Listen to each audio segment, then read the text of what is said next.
Il-fabrika ta' Delaru f'Malta ġiet estiża permezz ta' investiment privat ta' madwar 60 miljun euro f'teknoloġiji u sistemi ġodda ta' produzzjoni.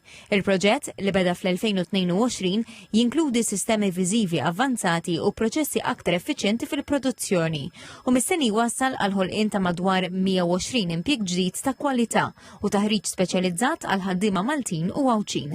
Fl-inaugurazzjoni mill-Prim Ministru Robert Abela, il-kap eżekuttiv ta' Delaru qal li l-espansjoni tirrappreżenta moment importanti fi sħubija ta' 50 sena ma' Malta.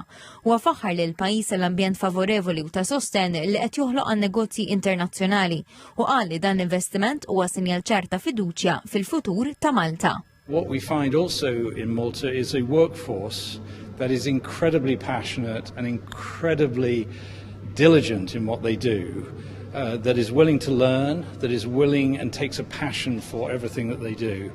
And all of these factors put together mean that there are very few other places in the world that I've seen that match Malta in terms of being business friendly and being great places to invest. Il-Prim Ministru Robert Abela qal li l-fatt li kumpanija internazzjonali bħal Delaru komplet investi f'Malta huwa sinjal ċar tal-fiduċja fil-pajjiż u fil-ħaddiema tiegħu. Sostna li investimenti ta' din ix-xorta huma frott klima ta' stabilità ekonomika u politika li tkompli tiġbed negozji ta' valur miżjutoli.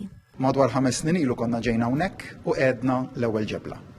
Kien hawn ġebla li fi żmien maqbul trasformajnija fi proġett ta' madwar il-15,000 metru kwadru illi kulħadd jista' jixed illum il-kwalità u l-kalibru ta' dan l-istess proġett. Min-naħa tiegħu il-Ministru għall-Ekonomija Silvio Xkembri qal li dan il-proġett se jkompli jsaħħaħ il-kompetittività tas-settur tal-manifattura f'Malta u joħloq aktar impjiegi ta' kwalità.